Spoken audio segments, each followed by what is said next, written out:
Hello friends, రేపటి complete episode ఇప్పుడు ఈ వీడియోలో చూడండి. నీ కపట నాటకాన్ని పక్కన పెట్టు. అసలు నీతో మాట్లాడాలంటేనే చిరాకు వేస్తుంది. అసలే నాకు మగతనం లేదు కదా. మరి నువ్వెలా వచ్చావు? మళ్ళీ నాతోని ఎందుకు మాట్లాడుతున్నావు? అది కాదండి, కానీ ఆ లెటర్లో అమ్మ మహాతల్లి దయచేసి నీ నోరు మూయి. ఎందుకంటే నన్ను వేధించడం నీకు చాలా ఇష్టం కదా. అలా వేధిస్తుంటే నీకు చాలా సంతోషం అవుతుంది కదా. అది కాదండి, దయచేసి నా మాట వినండి. ఇదిగో ఈ డివర్స్ పేపర్ మీద సంతకం పెట్టు అని ఆ పేపర్లను ఇస్తుండగా ఇంతలో సమీరాన్ చూసి దర్శన్ ఒక్కసారిగా షాక్ అవుతాడు. ఏంటి, ఇప్పుడు నేను సమీరాన్ చూశాను కదా, మళ్ళీ ఇంటి కనబడట్లేదు అనుకుంటూ వెళ్తుంటే ఇక శరణ్య పిలుస్తూ, ఏవండి ఎక్కడికి వెళ్తున్నారండి అలా అంటుంటే, కానీ దర్శన్ మాత్రం పట్టించుకోకుండా సమీర బ్రతికి ఉందని సంతోషంలో ఉండిపోతాడు. ఇటు సమీర ఏమో టెన్షన్ పడుతూ, ఇప్పుడు నన్ను దర్శన్ చూశాడు, మరి నా పరిస్థితి ఏంటో ఏమో. ఇప్పుడు నేను అనన్యకి ఏ సమాధానం చెప్పాలి? దర్శన్ చూసేశాడు కదా, కాబట్టి ఇప్పుడు అనన్యకి ఫోన్ చేసి ఖచ్చితంగా చెప్పాలి.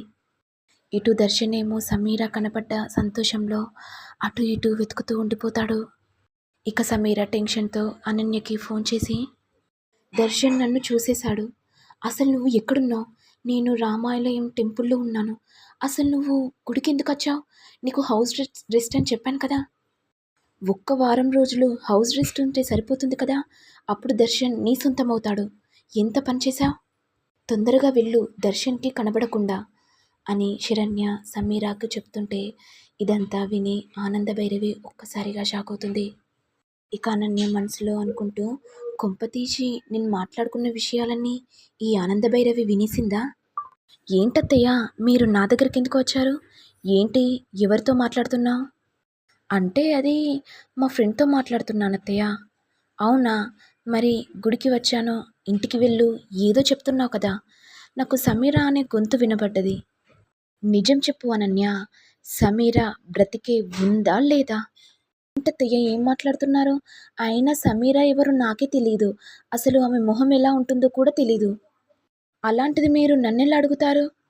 అన్య, నీ మాట ప్రవర్తన చూస్తే నాకెందుకో డౌట్ వస్తుంది. నువ్వు కూడా కాస్త టెన్షన్ పడిపోతున్నావు. నిజం చెప్పు అనన్య. ఏం చెప్పాలత్తయ్య?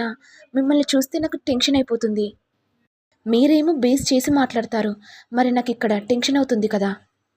నువ్వేదో దాస్తున్నావని నాకు తెలిసిపోయింది అనన్య. ఎలాగైనా తెలుసుకుంటాను. అవునా అత్తయ్య, అది చూద్దాంలే అనుకుంటూ అనన్య వెళ్ళిపోతూ, అమ్మయ్య నేను మాట్లాడుకున్న విషయాలు వినలేదు, లేకపోతే ఇటో చెంప అటో చెంప వాయించేది. ఇక ఆనందభైరవి ఆలోచిస్తూ ఉండగా ఇక సమీర గుడి నుంచి బయటికి వెళ్ళడం చూసి ఒక్కసారిగా షాక్ అవుతుంది. అంటే అనన్య సమీర బ్రతికే ఉందన్న విషయం దాచిందన్నమాట. మరి అంతకుముందు సమీర చనిపోయిందని ఎవరు చెప్పారు? దర్శన్ ఎందుకు తాగొచ్చాడు? అంటే శరణ్యను ఇరికించాలనా? శరణ్యను ఇరికిస్తే దర్శన్ విడాకులిస్తాడని అనన్య ప్లాన్ చేసిందా? నా గెస్ ప్రకారం సమీర దర్శన్ని మర్చిపోలేదు. ఇటు అనన్య కావాలని శరణ్య చేత విడాకులిప్పించి సమీరాతో దర్శన్కి పెళ్లి చేపించాలని అనుకుంటుంది. అనన్య, నీ ప్లాన్ నాకు అర్థమైంది. నువ్వు సమీర నా కోడల్ని ఏం చేయలేరు, ఒక్క వెంట్రుక కూడా పీకలేరు. అనన్య, పెద్ద స్కెచ్చే వేశావు. నా దగ్గర బాగానే దాచావు, చెప్తా నీ సంగతి. ఇదిలా ఉండగా సమీర ఇంటికి వెళ్ళగానే ఇక శరణ్య వచ్చి, ఏంటి సమీర, ఏం చేస్తున్నావు? అసలు నువ్వు ఎందుకు గుడికొచ్చావు? నీకు దర్శన్ కావాలంటే నేను చెప్పినట్టు వినాలని చెప్పాను కదా. మరి నువ్వు నా మాట వినకుండా గుడికి వచ్చావు. నువ్వు బ్రతికున్న విషయం ఆ ఆనందభైరవికి తెలిసిందంటే మనిద్దరిని ముక్కలు ముక్కలు చేసేస్తుంది. కానీ అనన్య, నేను ఆ గుడికి వెళ్తే దర్శన్ కూడా ఆ గుడికి వస్తాడని నేనేమైనా కలగన్నానా? సమీర, మరి నీకు కలల రాకుమారుడు కావాలంటే కాస్త ఓపిక పట్టాలి. సరే అనన్య, నువ్వు చెప్పినట్టే చేస్తాను. ఇదిలా ఉండగా అనన్య ఇంటికి రాగానే ఆనందభైరవి చూసి, అనన్య ఎక్కడికి వెళ్ళావు? అంటే అది అత్తయ్య, మా ఫ్రెండ్స్ కలిశారు, అందుకే బయటికి వెళ్ళాను. అంటే బయటికి వెళ్ళకూడదా? నీ పర్మిషన్ తీసుకొని వెళ్ళాలనా? నాకు నచ్చినట్టు చేస్తాను, నీకు చెప్పాల్సిన అవసరం నాకు లేదు. ఇంతలో లీలావతి రాగానే, ఏంటమ్మా ఏదో అంటున్నావు? ఏం లేదత్తయ్య, బయటికి వెళ్ళాను, చిన్నత్తకు చెప్తున్నాను అంతే. చూసావా ఆనంద, పెద్ద కోడలి ఎంత సంస్కారమో. అవునక్క, తెలుస్తుంది ఇప్పుడే. అక్క, నీకో విషయం చెప్పాలనా? మనతో మంచిగా మాట్లాడుకుంటూ మన గొయ్యి మనకే తీస్తారక్క. నువ్వు కూడా కాస్త జాగ్రత్తగా ఉండాలి. అక్క, అసలు ఎవరిని నమ్మాలో, ఎవరిని నమ్మకూడదో కాస్త జాగ్రత్తగా ఉండక్క.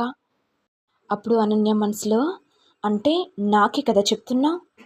అయ్యో ఆనందభైరవి, ఇంకొద్ది రోజుల్లో నువ్వు కుమిలి కుమిలి ఏడుస్తావు.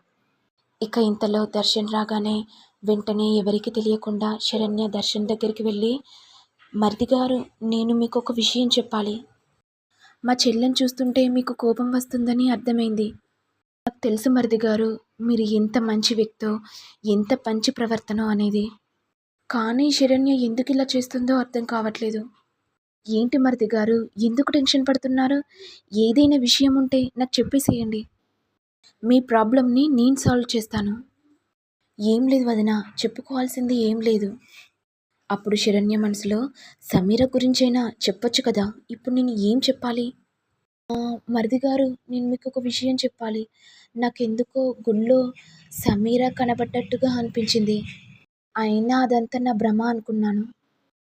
అయినా సమీర ఎప్పుడో చనిపోయింది కదా, అప్పుడప్పుడు మనకు భ్రమలాగా కనిపిస్తూ ఉంటుంది. ఇక దర్శన్ వెంటనే, అవును వదిన, నువ్వు చెప్పేది నిజమే.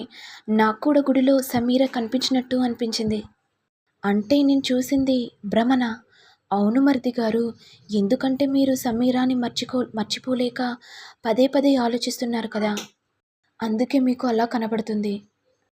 ఇక దర్శన్ కోపంతో, అంతా ఆ శరణ్య వల్లే కదా.